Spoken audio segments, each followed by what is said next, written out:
بسم اللہ الرحمن الرحیم۔ سادسہ فرائض۔ ہم لوگوں نے اس سے پہلے شروط الارث پڑھ لیا ہے کہ وراثت کی کون کون سی شرطیں ہیں، اور شرط کا لغوی اور اصطلاحی معنی جان لیا ہے۔ وراثت کی شرطیں ہیں تحقیق و موت المورث، تحقق و حیات الوارث عند موت المورث، اور العلم بمقتضی الارث۔ اب ہم لوگ پڑھیں گے موانع الارث، یعنی کون کون سی ایسی چیزیں ہیں جو کسی کو وراثت سے روک دیتی ہیں۔ کسی کو وراثت سے روکنے والی کون کون سی چیزیں ہیں؟ تو چلیے ہیڈنگ ہے موانع الارث، یعنی وراثت سے روکنے والی چیزیں۔ تو وراثت سے روکنے والی چیزیں بھی تین ہی ہیں متفق علیہ، اور ایک مختلف فی ہے۔ کچھ لوگ اس کو مانتے ہیں، امام ابو حنیفہ وغیرہ اس کو مانتے ہیں، اور کچھ لوگ اس کو نہیں مانتے ہیں۔ ابھی اس پر بحث کر لیتے ہیں، لیکن سب سے پہلے معنی کی تعریف ہم لوگ جانتے ہیں کہ معنی کسے کہتے ہیں۔ معنی کا لغوی معنی ہے المانع لغتاً الحائل او الحاجز بین الشیئین۔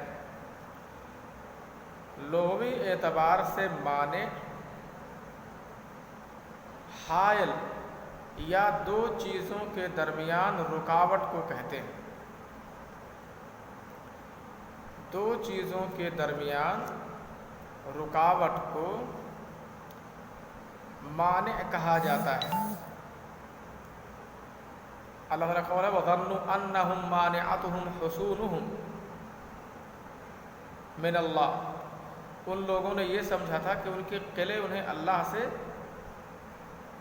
روک لیں گے، بچا لیں گے، اللہ اور ان کے درمیان یہ حائل بن جائیں گے۔ یہ اس کا لغوی معنی ہوا مانع کا۔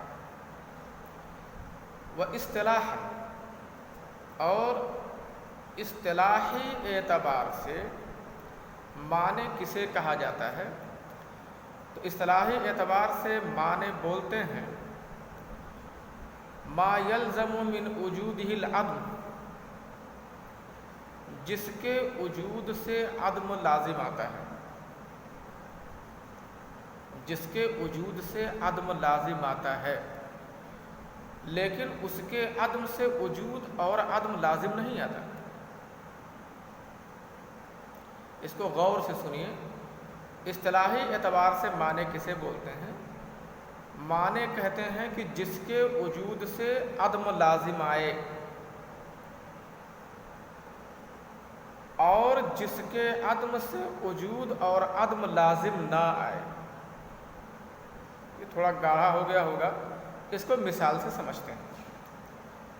جیسے نماز کے لیے عورت کا حائضہ ہونا، یعنی حیض، یہ معنی ہے۔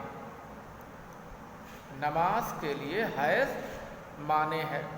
اس کو اچھی طرح سمجھیے، ذہن میں بٹھائے تو بات سمجھ میں آ جائے گی۔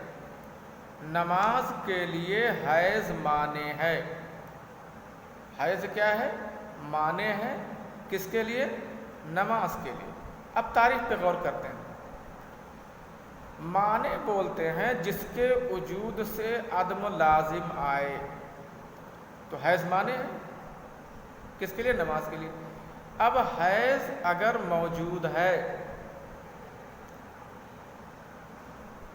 تو نماز کا نہ ہونا یہ لازم آتا ہے۔ حیض اگر موجود ہے تو نماز کا نہ ہونا یہ لازم آئے گا۔ یہ لازم ہے کہ نماز اس کی نہیں ہوگی، نماز نہیں اگر حیض ہے تو۔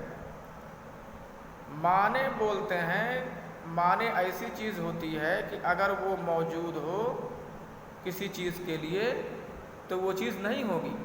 جیسے نماز کے لیے حیض معنی ہے، تو اگر حیض موجود ہے تو نماز نہیں ہے، نماز نہیں ہوگی۔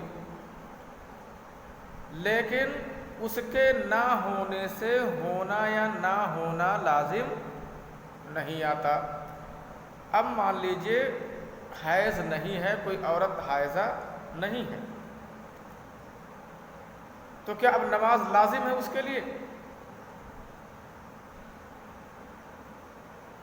کوئی عورت حائضہ نہیں ہے، کوئی لڑکی ہے وہ حائضہ نہیں ہے، یہ مانے نہیں ہے، تو نماز اس کے لیے لازم ہے؟ مان لیجئے وہ بھی چھوٹی عمر کی ہے، وہ لڑکی ہے، اسے حیض نہیں آ رہا ہے، تو نماز اس کے اوپر لازم ہو گئی؟ یا جب بھی حائضہ نہیں ہے تمام اوقات میں، تو تمام اوقات میں نماز لازم ہے؟ تو مانے بولتے ہیں کہ جس کے ہونے سے نہ ہونا تو لازم آتا ہے، یعنی اگر حیض ہے تو نماز نہیں ہے، لیکن اگر حیض نہیں ہے تو ایسا نہیں کہ نماز لازم ہو گئی۔ بات سمجھ گئے؟ اچھی طرح سے بات سمجھ میں آ گئی؟ سمجھ گئے نا؟ اب اس کو آگے پڑھتے ہیں۔ تو یہ معنی کا لغوی اور اصطلاحی معنی ہم لوگ سمجھ گئے۔ اب دیکھتے ہیں کہ موانع کتنے ہیں۔ تو موانع الارث 3 ہیں۔ موانع الارث ثلاثۃ، موانع ارث 3 ہیں۔ پہلا معنی ہے المانع الاول الرق، غلامی، غلامی یعنی کوئی اگر غلام ہے تو نہ وارث ہوگا اور نہ ہی وہ کسی کو وارث بنائے گا، یعنی نہ اس کا وارث ہوا جائے گا جب وہ مکمل طور سے غلام ہے، کیونکہ وہ آدمی اور اس کا جو کچھ سامان ہے اس کے آقا کی ملکیت ہوتا ہے، اس کا پورا سامان، اور وہ خود اپنے آقا کی ملکیت ہے۔ سمجھ گئے؟ 3 سبب ہیں: غلامی، قتل، اختلاف دین۔ الرق اور القتل اور اختلاف الدین، یعنی غلامی، قتل اور اختلاف دین، یہ 3 اسباب ہیں، یہ 3 چیزیں ہیں، یہ 3 ہیں جو وراثت سے روکنے والی ہیں۔ غلامی میں نے بتا دیا، الرق غلامی، فالرقیق لا یرث ولا یورث ولا یحجب، رقیق نہ تو وارث ہوگا، نہ اس کا وارث ہوا جائے گا، نہ وہ وارث بنائے گا، اور نہ ہی وہ حاجب ہوگا۔ حاجب ایک اصطلاح آئے گی، حجب نقصان اور حجب حرمان ہوتا ہے، یعنی کبھی ایک آدمی دوسرے کی وراثت کے لیے رکاوٹ بن جاتا ہے، ایک آدمی دوسرے کی وراثت کے لیے رکاوٹ بن جاتا ہے، جیسے اخیافی بھائی بہن ہیں اور کسی کا بیٹا ہے تو اس کا بیٹا ہے، میت کے اخیافی بھائی بہن ہے اور میت کا بیٹا ہے، تو میت کا بیٹا یہ اس کے اخیافی بھائی بہن کے لیے حاجب ہو جائے گا، حاجب یعنی ان کو حصہ نہیں ملے گا۔ اب یہ کون کس کے لیے حاجب ہے، یہ جب حالات ہم پڑھائیں گے اصحاب الفروض کے، تب آپ لوگوں کو یہ بات ٹھیک سے سمجھ میں آ جائے گی۔ اصحاب الفروض کے جب حالات پڑھیں گے تب یہ چیز آپ کے سمجھ میں آ جائے گی۔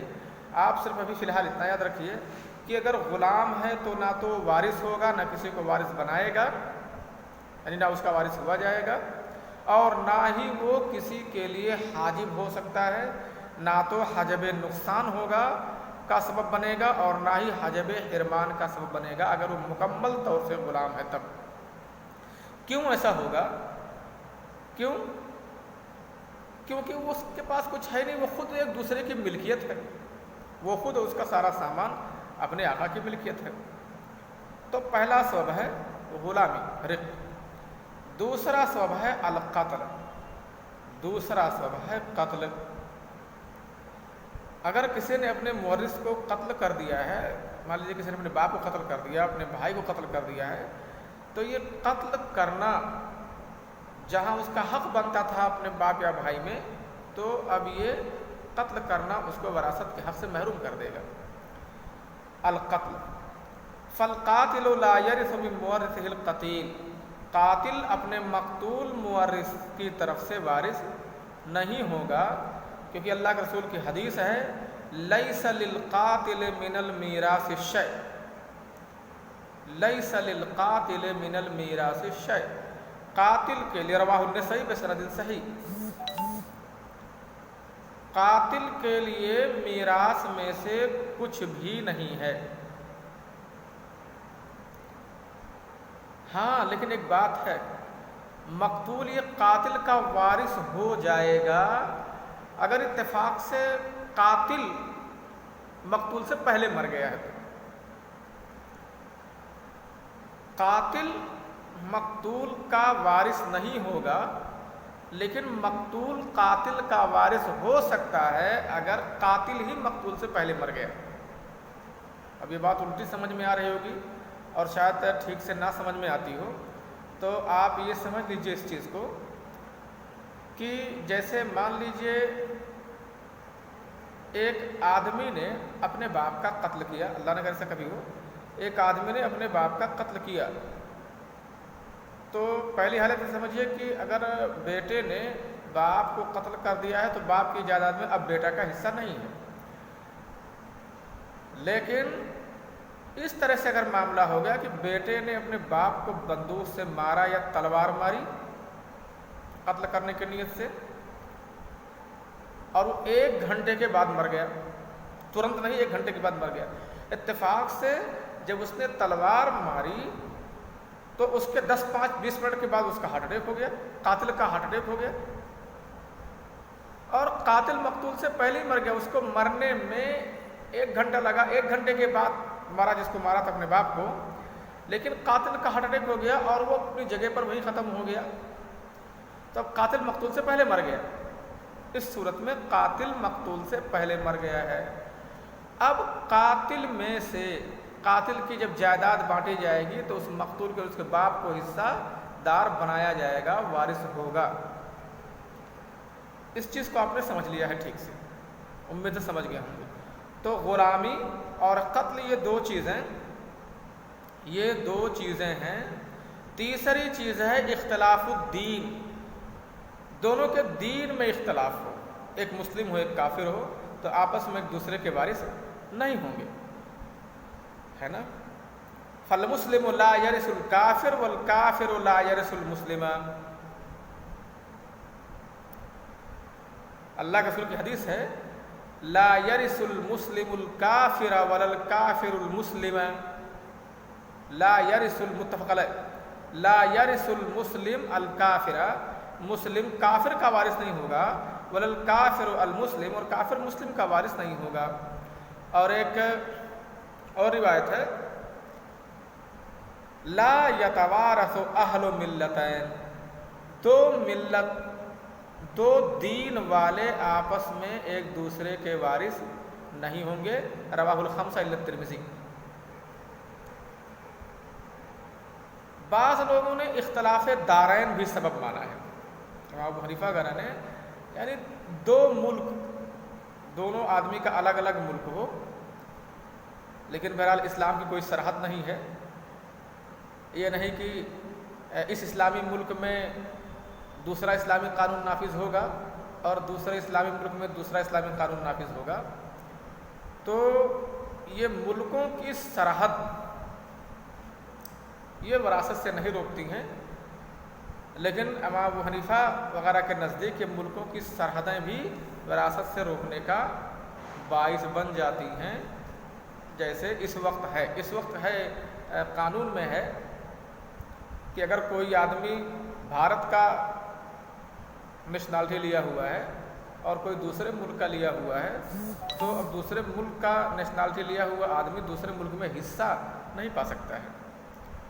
بہرحال یہ تو ملکی قانون وضعی قوانین ہوئے، لیکن اسلامی قانون میں ایسی کوئی بات نہیں ہے۔ تو متفق علیہ آپ جان لیجئے کہ ویسے کل ملا کر کے لوگوں نے 4 بتائے، لیکن متفق علیہ 3 ہیں، ایک کو ملا لیتے ہیں تو موانع الارث 4 بن جاتے ہیں، اگر ایک کو ہم شامل کر لیتے ہیں تو ٹھیک ہے۔ یہ موانع الارث میں امید کرتا ہوں کہ آپ لوگوں کے سمجھ میں یہ باتیں آ گئی ہوں گی۔ السلام علیکم ورحمۃ اللہ وبرکاتہ۔